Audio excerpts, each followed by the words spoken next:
look, an Ethan Hawke movie. Wow, such range. No, sorry, here he is. But in this one, he's playing a...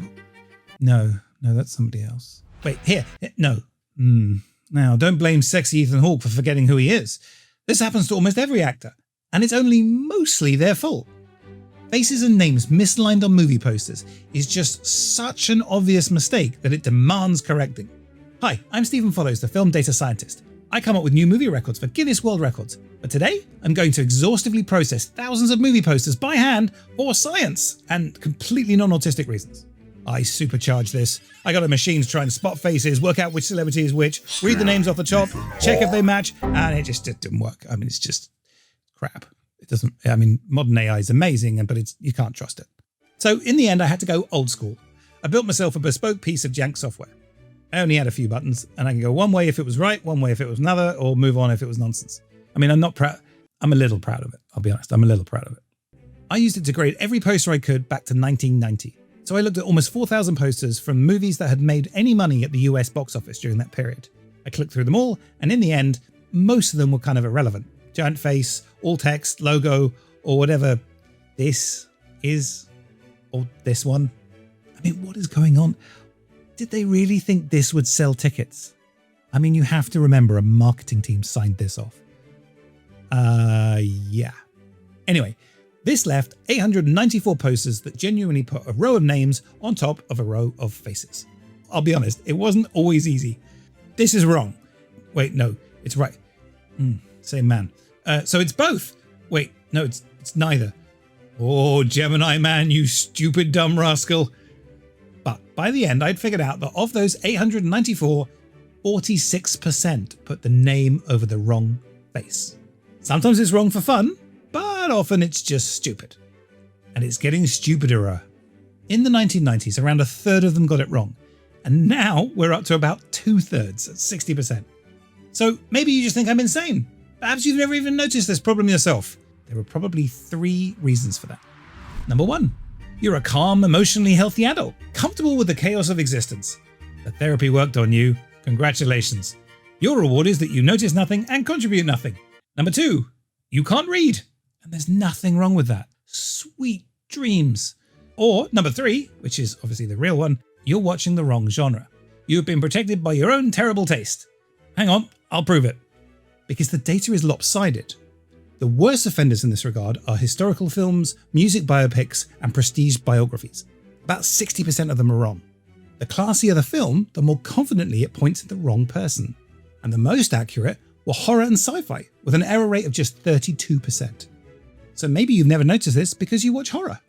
I said earlier that this trend has become more prevalent, and it has, but interestingly, obviously it only happens within this lineup style poster, and those types of posters are dying out. This is such a Hollywood way of dealing with something. We're not going to fix the problem, we're just going to cancel the genre of poster that exposes it. But more seriously, why does this keep happening? Well, it's because the names aren't placed where they look right, they're placed where the contract says they have to be. When a movie star signs a contract, their agent fights for the best possible billing for their client. Being listed first is a big deal, which means they want to be on the left, above the title, in a massive font. Quick tangent because I do find this genuinely fascinating. This whole left is best rule only exists because English reads from left to right. Your eye lands on left first, so that's where we decided the most important corner is. In a country that reads from right to left or from bottom, the power corner moves.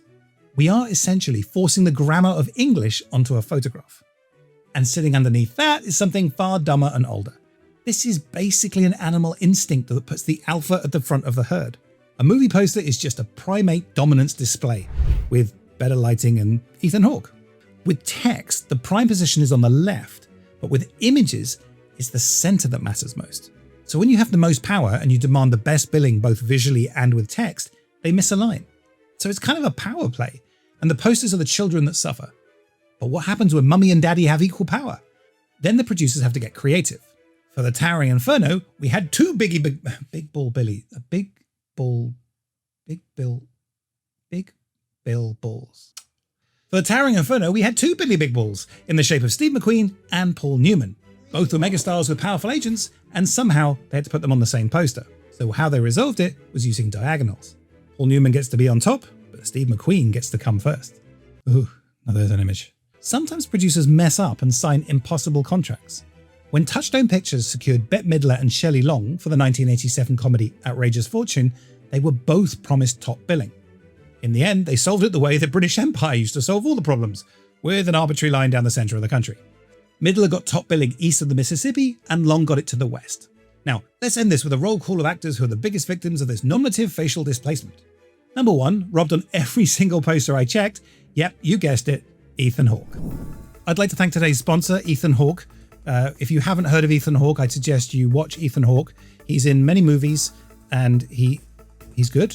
If you watch him now, there's a special offer with the code Film Data Scientist, and you get 10% more enjoyment. Also done dirty were Kate Winslet, Carey Mulligan, Rene Russo, Matt Damon, and Meryl Streep. Meryl Streep!